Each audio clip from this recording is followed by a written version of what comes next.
What is up, everybody? Happy Friday.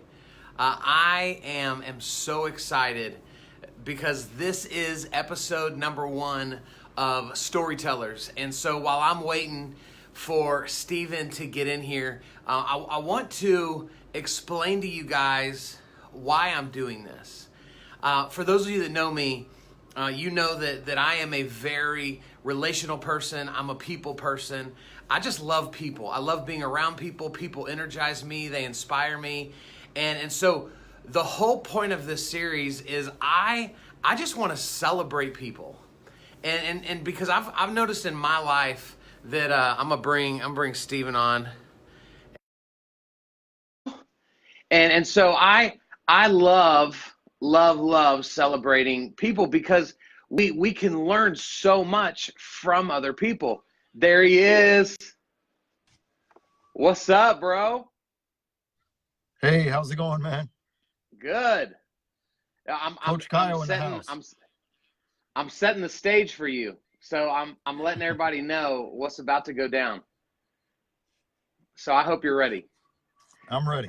And so, Steven, I was just telling everybody that the reason that I'm doing this video series is because I'm passionate about people, and I believe that our lives change through the stories of others.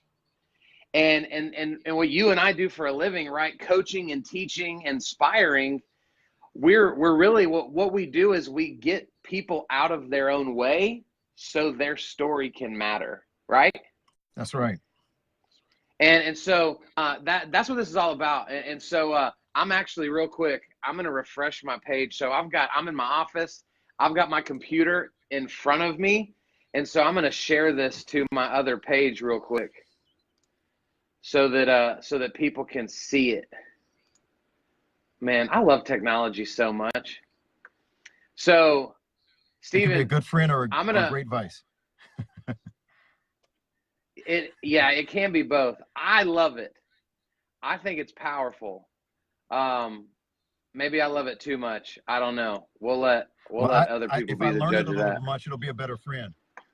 That's right. Nice to me often when I can't make it work for me. Yeah, and you just finished at the gym, which is a vice for me because I don't like to frequent that place. So, it's to some people it's pleasure, to some people it's pain. It depends. So, guys, I want to read you just real quick. I pulled this from your website. And because I hate when people ask me for my bio when my bio is on my website. Like, I put effort into what my website says. So just go read my website. And somebody else wrote that for me, so I don't even know what it says. Yeah, it's just little, right?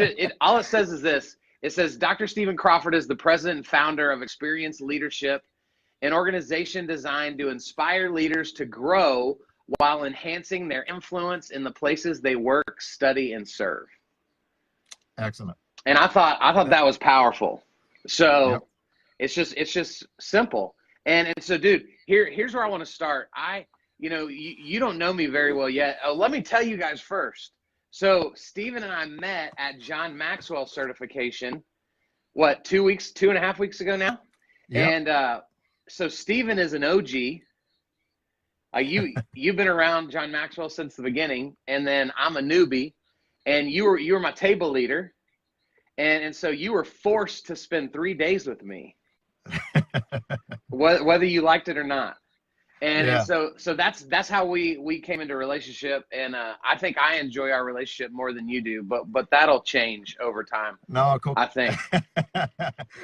So either I'll get worse or you'll get better. One of the two, right? So let's just start fun with this. So if you were a fighter, right? You just left the gym. You even had gloves on. I saw gloves earlier.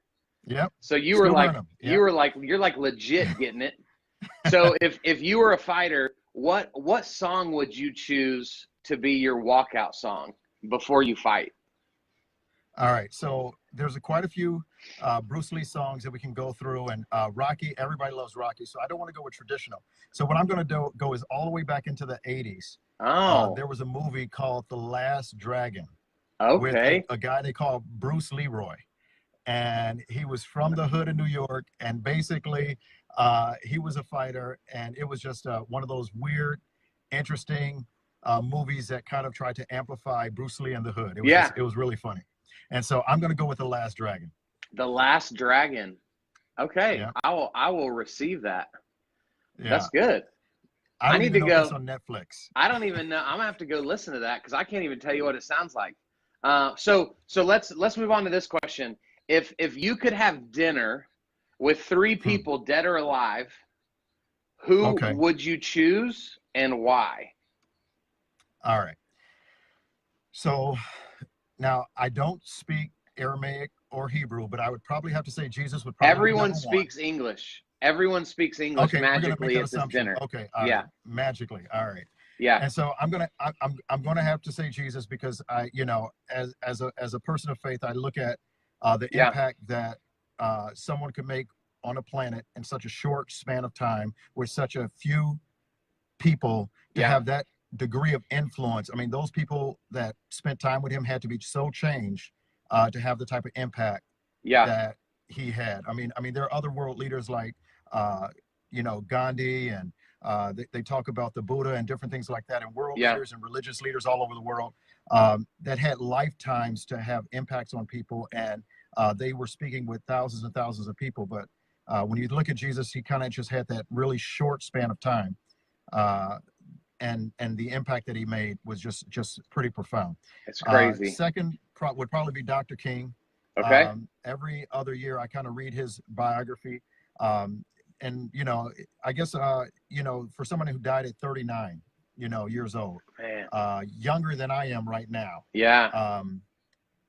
That had such a strong impact and such conviction about the things that he stood for, the things that he did. I love to catch some of that spirit. And as you and I know, I got to go with number 3 with our mentor, our friend, John Maxwell. Come on. He always says that to spend time with him is boring because he's so consistent. He does the same thing every day. Yeah. But I think that just kind of the sweat off of his brow is just so full of wisdom. I would just, kind of it just fall on me, drop on me, and I just kind of be there. So no doubt. That's a great dinner. So let me throw this at you. This wasn't on. I sent you a list of questions. I told you I might go off script a little bit. That's what are you serving at that dinner? All right, so we're gonna go with we're taking them to Ruth Chris, just so you know. Okay. All right. Okay, Ruth Chris. So, okay. Ruth Chris, and I'm glad I didn't choose Gandhi because he probably wouldn't eat, right? No disrespect to Gandhi, but I mean, anyway. He was a skinny guy. Yeah. Well, he didn't eat for like that. That was his claim to fame, is that he refused to eat in order to get England to change their policies and their strong grip over India. So that was kind of. I need to do that probably for myself. Yeah. I don't know if you want to go Gandhi route though. That was pretty intense. So you're at Ruth Chris and you're eating what? All right. So I'm gonna do their fillet because they bring it out at 500 degrees. It's sitting on the plate still cooking. Yep. At 500 degrees, and we're gonna go with that, and we're gonna go with medium. Some people do medium rare. I like right in that medium range. They have a sweet potato pecan dish casserole that is just like sweet potato pecan, and it's just incredible. I mean, and then they have a macaroni and shrimp that we're going to do as one of the other sides. And so I'm gonna have to go repent after this. Yeah, we're going to take time talking, but realistically, we're going to enjoy that food too. We're going to throw down, dude. I love it. Yes, sir. I love it. And so last question to just kind of scratch the surface, and then we'll jump in. What is your, like, I know a lot of people struggle to truly want to talk about themselves. And I think in doing that, we rob people of what we do well. And then we don't have the ability to share that with others. And so I'm always curious, what do you believe is your favorite talent, skill, or strength that you possess? Yeah. So I am, and it's kind of tied to my biggest reward. John Maxwell talks about kind of matching your reward with your requirement, and being able to, what is the thing that you get what's your gift, what's your reward, what's your talent, what's your skill, and kind of mine all centers around this idea of watching the light go on for people. And so what I mean by that is that to see the light shine, there's a moment, they call them moments of insight. And there's some great books on there. It's called Faces of Insight and different things like that. When someone has an insight, a lot of people give information and feed people information. Education is rampant, right? There's so many books. We don't need another book. We don't need another, talk. Because things that come from the outside in often offend, frustrate, and maybe even entertain or satisfy in the moment. But things that come from the inside, insights emerge from the inside. And when I see the insight click in somebody's eyes, when that light goes on, whether I'm speaking to a large group or I'm talking one-on-one with a client, it is just that kind of lights me up. That's my paycheck right there. Come on. And I just want to make one comment about what you talk about, the things that we getting people's story and the leave behind. One of the people that I probably thought might have been a good person to invite to the dinner that I decided not to was George Whitfield. And he died when he was 55. And he was the first American celebrity. People would go everywhere to hear him. And he would speak to 20, 25,000. They had never heard of anything like this. Yeah. What they call open air preaching back in the time. And what was interesting about George is that he never really wrote anything. There was never any record of his. And so we have all of these stories about the magnificent thing. He was really good friends with Ben Franklin. When he would go to Philadelphia, he would stay in his basement. And so he had all these he had this magnetism that drew people to him from everywhere. And it was so rich. And so much is written about him, but we don't have anything written by him. And so I think the tragedy to me is to have such a rich impact on the world and yet not to be able to hear your voice many decades later. So I'm glad you're challenging people to share their story, to hear their story, because I think that's an important part. Documenting and writing, and right now we have recording that we can share our stories with. And people. So hopefully you're going to start doing more video after this video. Yep. After this video, yep. Because I felt like I'm launching a plan. I felt like in my 5-minute talk at our table at John Maxwell, like I felt that insight go off in your eyeballs while I was talking, but I haven't seen anything yet. So maybe you must have just been, allergies or something. No, I'm in the preparation phase. So I've been figuring out the best way. So sometimes it's time to do. And so this is a good start. Yeah. Okay, good. I've been doing some writing and prepping and getting things ready. So good. Well, I can't wait to see it. So let's jump into the meat. So first, just tell us where are you from? Where do you live? All right. So I'm originally from Chicago, Illinois. And so, Bears, Bulls, and Cubs, are kind of going to be my primary go-tos. Now, my family doesn't necessarily care for that because we grew up on the South Side. And so they were White Sox fans. But hey, look. The Cubs were much more interesting on WGN Channel 9. True. What can I say? True. And so I spent much more time watching them. So that was cool. But then I would say right for college, I moved to Minnesota and kind of been regretting it ever since. No, I'm just kidding. No, it's I think I was meant to move south and I got redirected. I think they say that the ducks and geese or whoever have this antenna that moves them south when it's cold, and mine does too. I just haven't got the courage to up and get down there yet. Come on, bro. Come down to Dallas. There we go. It's cool down here. And so you live up north, so y'all are finally starting to get some nicer weather. And then I already told everybody, right, that you're the president and founder of Experience Leadership. So tell us, in 90 seconds, like what is Experience Leadership? What do you go in and offer to individuals, businesses? What does that look like? So our focus is on businesses because we believe that if we can, the greater impact we can have is when we work with business leaders. So mostly business owners, C-level CEOs, doing coaching, setting their goals and helping them accomplish them.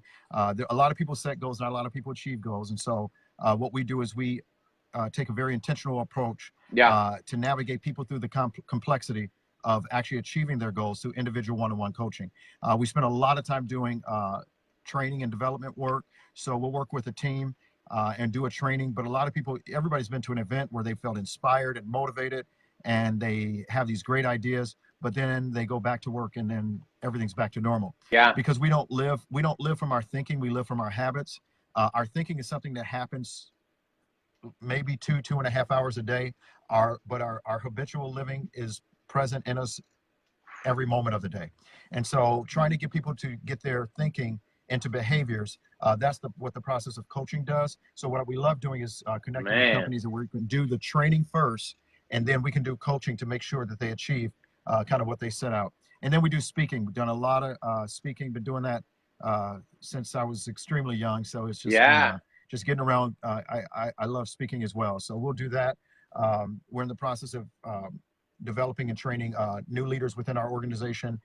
So we're just trying to expand our impact and work with as many companies as we can bring positive results to. Man, so I want to ask, like, inside of what you said that a lot of people set goals, but very few people achieve goals. Right. What do you feel like that disconnect is in between those two things? Well, what very few people realize is that there's a satisfaction just in thinking about something. There's an emotional payoff that comes in just thinking about something. So, for instance, they did this study where when McDonald's introduced salads onto their menu, the sale of Big Macs went up by about 35%. Is that crazy? And people say, that does not make sense. You would think that the people buying salads would take that. No. See, a lot of people had stopped coming to McDonald's because they had nothing healthy on the menu. Yeah. But just knowing they had the option to think about that salad, they'd be ready to order the salad. They determine what side, what they wanted with it, and what dressing and everything. And they get up and unconsciously something would emerge out of their mouth. Give me a number one. That's what will come out of their mouth. I'll take a number one, supersize it, please. Because sometimes it's just satisfying just to think about something and just to have an idea about something. And it's very similar with that with goals as we look to the things that we try to achieve in our lives. So what people do is they set goals, and because they're thinking about them, it feels good to be thinking about them. And sometimes that's satisfaction enough. So they have the thinking part. And like I said, there's a part of our conscious mind that thinks about things, and a part of our subconscious that lives out things. And so our doing and our thinking are completely disconnected. And so we've got to find a way to bring alignment between those things. And that's the process we go through in trying to get people to move forward in that. Wow. See, guys, y'all are seeing why I brought Stephen on first for episode number 1, because this is crazy, right? This is it. You know, I love hearing people talk about stuff that should be so second nature, but it's not. And so to hear you say it makes me go, man, I was one of those 35% that pulled up to order a salad and went like, no, Big Mac. Right. So I get it. Man, that's so crazy. So I want to kind of go back. I'm going to go off script again. Like, because, right, this is all about telling stories. Stephen, what do you feel like for you? You're obviously wildly successful in business. You know, you have a passion for serving people. You know, you have the John Maxwell DNA, right, that we talk about. What was it in your upbringing that you think really set where you are now in motion? Yeah, well, that's kind of a twofold answer. You know, partly it was the pleasure of watching my grandfather, who was he was a Methodist pastor, really strong pillar in the community, and watching him serve people. He had renovated, would buy housing and apartments and renovate them to provide housing for people that couldn't afford housing. And you know, there was, while everybody else, and listen, you know, a lot of churches were doing things as well as, and I'm not saying that my grandfather was perfect in this. Sure. But a lot of people were, when they were condemning a lot of women for getting abortions, what he did was he created housing. So the women who felt like they couldn't afford housing, and that's what he prioritized women that were pregnant to have housing. And so he would set up housing for them. And so he would say, listen, you don't have to, if you're afraid you're not going to have a place to live, you're going to get kicked out. But and this is in the 80s, so it's, Wow. now women having babies at any time of life, stage of life is pretty commonplace. But back then, they were shunned from their families. They were kicked out of their homes and different things like that. And so he created housing for them to give them a place to stay. And so, so he was trying to display love. So I saw his desire and drive to make impact was one thing. But there was also some limitation thinking that happened in my community, because we were from a very poor community. A lot of the, not only ourselves, all of us in our community had experienced some level of whether it be leftovers from the, government stockpiles of powdered milk and cheese and different things like that. And so that's the way we pretty much survived in that community. And so to see the limitation thinking, and so when I start having revelations of that we are here where we are by choice, not by conscious choice, but by the choice to continue on the way we're living, and that it is possible to live a different way. I felt compelled to begin to share insight and knowledge with people as I began to come to a higher level of awareness of what we are actually capable of as human beings. People are where they are because that's exactly where they truly desire to be. Whether they realize that or not is another thing. And that, but that was kind of an Earl Nightingale quote, they want to be there. And so they choose to be there because there's something about being there that's satisfying. And if they really want to change, they would grow the appetite to be able to change and transform their lives. Wow. But it's uncomfortable. And so the pain of change has to become less and less, and the pain of regret has to increase if we really want to experience change. So I felt obligated. And so watching people get stuck and pulling them out of getting stuck and constantly growing, and also putting the pressure on myself. I'm constantly growing. I have mentors and coaches and people in my life that I'm constantly growing and developing. So it's just like, I want to keep growing to my potential, and I want to watch other people do the same. Man, that's awesome. And so when you start working with a new company, what are a few of those questions, right? Because obviously you're going in realizing they already have things that are broken up here. They don't even know it, but you know it because we all have them. And so what are some of those questions that the audience watching could begin to kind of just do some self-discovery with, that kind of start to uncover some of that stuff? Yes. So the number one thing that we want to know is, tell me what the picture looks like of your preferred future.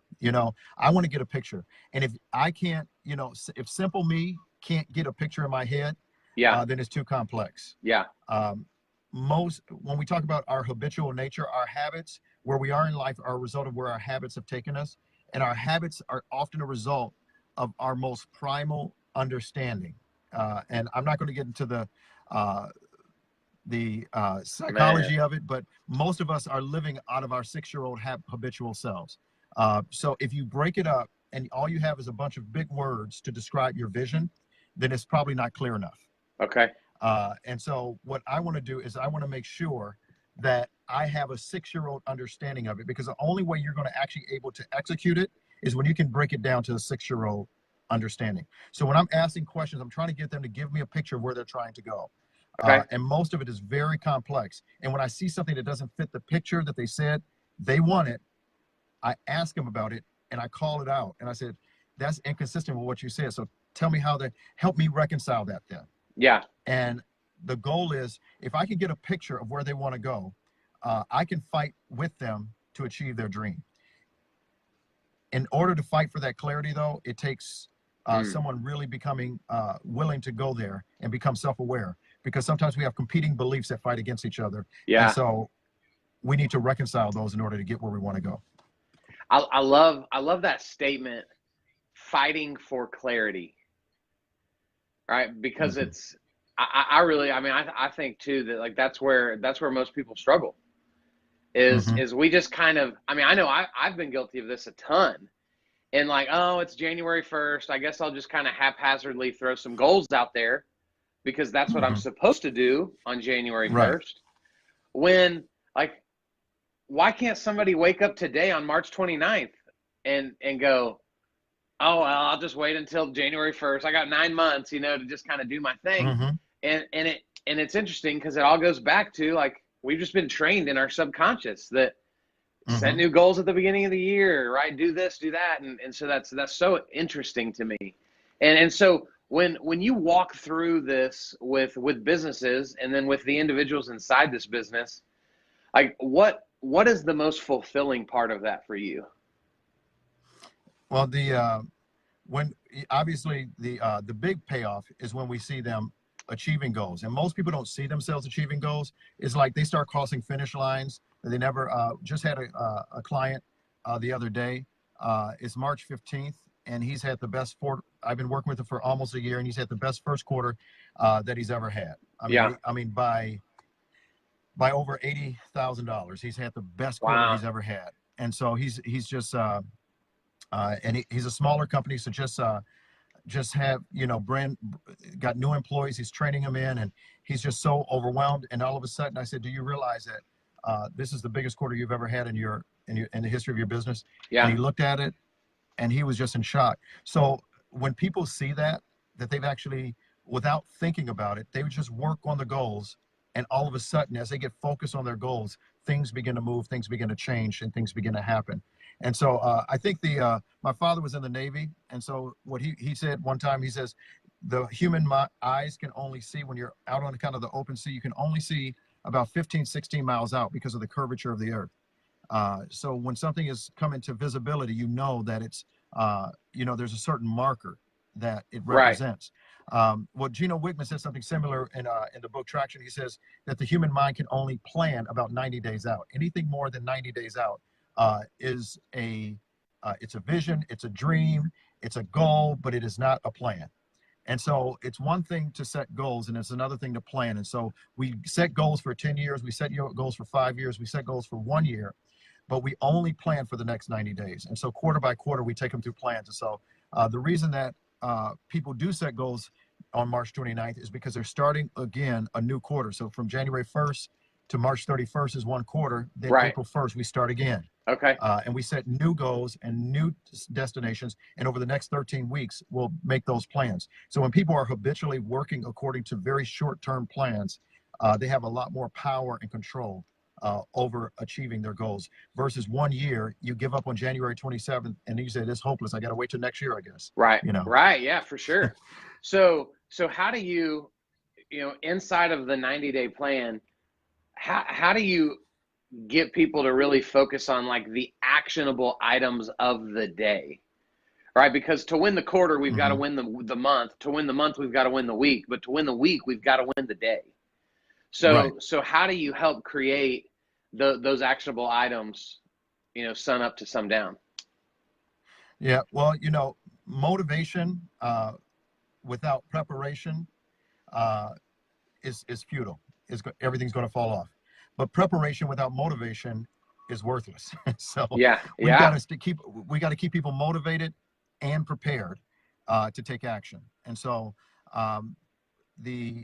we have a quarterly event where we inspire people with motivation. So we have coming up on April 12th, we'll have our event where all of our clients will come together. Oh, cool. They'll get fired up. We have some good education. We have some inspiring stories. We got a lot of energetic people that'll be presenting, and they get fired up about Q2, the second quarter of the year. Yeah. And then the next week, we spend about 1 or 2 hours with every client, about 25 different companies that we're working with right now, to set their plan and their agenda for the next 90 days. And then every week after that, we meet for up to an hour for at least once a week for the next 12, 13 weeks to make sure that they're doing everything they need to do with the plan the specific plan we set for their business. Okay. And so it's really about maintaining motivation and preparation. And a lot of stuff will come up, and a lot of limiting beliefs and different things will emerge during that time. Sure. But that's what we'll be breaking through on a pretty consistent basis. And so what I hear, right, and if I'm wrong, you just tell me, because my wife tells me that all the time, is that you're putting so many consistent touches on them, right? Because they need that, like So what I hear people like that are watching that may not be able to hire your company, is that they need to have that accountability in their lives that's more than we meet once a month, because that's not enough, right? It's, depending upon the level and nature of the structure of how a person has built accountability into their lives, there's no one solution fits Sure. all. We do have some companies that we do meet with their leadership team once a month. One of them we've been working with for 9 years. So, I mean, they, they're in rhythm. Yeah. They've created a rhythm, and they've built in other levels of accountability. And we've actually helped them hire people on staff permanently that used to do what I do for them on a weekly basis, because the intensity of where they need it and how far they've grown depends upon it. I think back then they were doing $6 million with, you know, 12, 13 people. Now they're over 65 people with, doing almost $100 million. So I mean, it's Wow. just like, that's a major shift, and so Heck yeah. they need to keep growing and keep developing. And, we just basically show up once a month, and for their annual meeting every year, to help motivate and challenge them on a different level. So it's, that's them. But, for most businesses starting out, once a month is just not consistent enough to keep Yeah. them focused. Sure. Most leaders have very few people to actually listen to them. They go home, their spouse has an agenda for them. It's not bad, it's not good, it's just they have an agenda. Yeah. They go to work, their employees have an expectation. They meet with their board of directors, they have an expectation. And everywhere they go, there are other people with an agenda to help of where, and an understanding of where that person needs to be.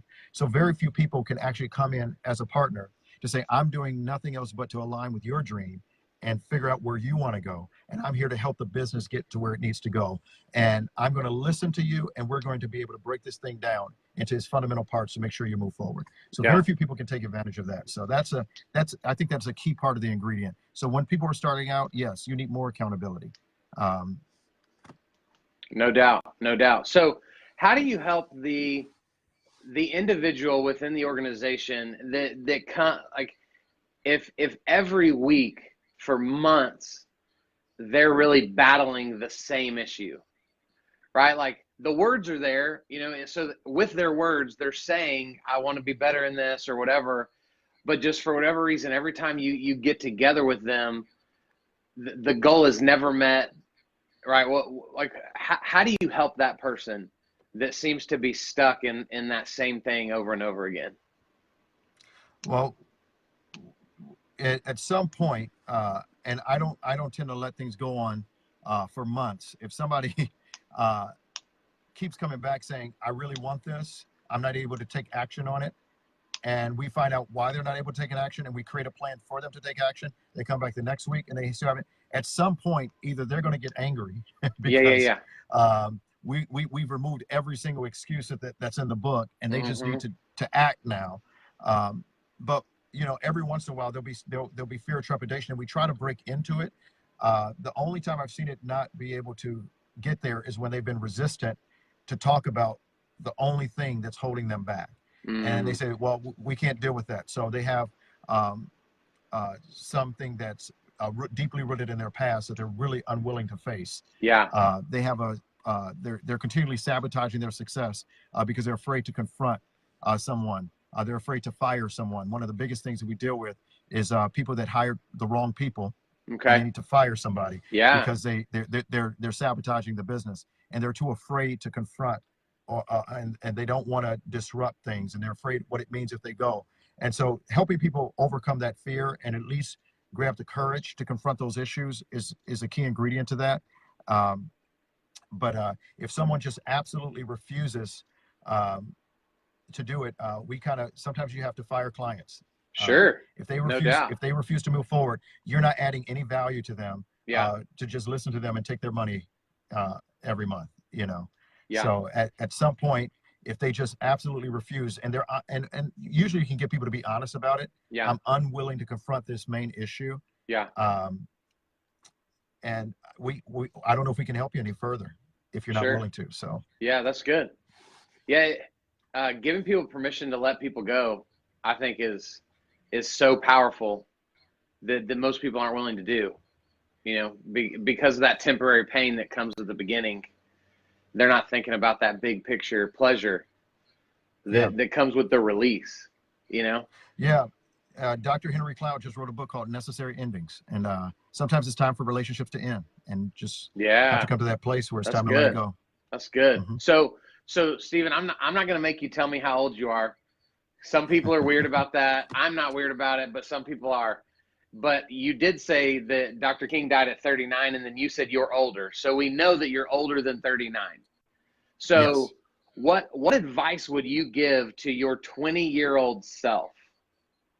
Right, growing up poor, right? You know, you told us a part of your story. What would that one piece of advice be that you would go back at least 20 years and say to yourself? Yeah. It would probably be to let go of all the assumptions that you've made that keeps you from listening. Because I knew everything at 20. Oh, so I was wow. a lot smarter. I was a lot smarter at 20. Yeah. I was brilliant, and I don't think I had much to learn at 20 because I was so smart. And the humbling path of life takes you down some places where you know, I think as the philosopher said, the more I know I know nothing. So, yes. So as I learned to let go of all assumptions, and John Maxwell in the Live to Lead thing that he did last year says, the older I get, and he's 72 years old now. He says, the older I get, the less things I'm sure of. Wow. But the things that I am sure of, I am absolutely rock solid. And I think that's a exact. Wow. So I know very little. Yeah. But of the things that I know, I am fully convicted about. Man, I love that. I love that. All right. So last question, because you got to go get your burn in. You know, gotta go get your workout on. If you could only read one book for the rest of your life over and over again, and I know this is hard because our mentor alone has written about a bajillion. Yeah. But if you could only read one book over and over and over again, what book would it be and why? Whew. Yeah. No, that throws a curveball. You know, it would. I would probably have to choose one of those compilation books that have several historical. But I guess if there's one voice, you know, I look at the, like I said, being a person of faith, I'm going to put the Bible aside and say that would be the one book. But then if we're looking at a book that I would have to really, really grab hold of and to enrich me. Yeah, we'll assume the Bible is a given for us. Right. So we'll move to the next one. Yeah. So I would probably have to say that the next one would probably have to be Influencer by Carrie Patterson. Okay. That's a tough one. I've never read that. Take that. Yeah. I guess I'll take that. You know, it's tough, but.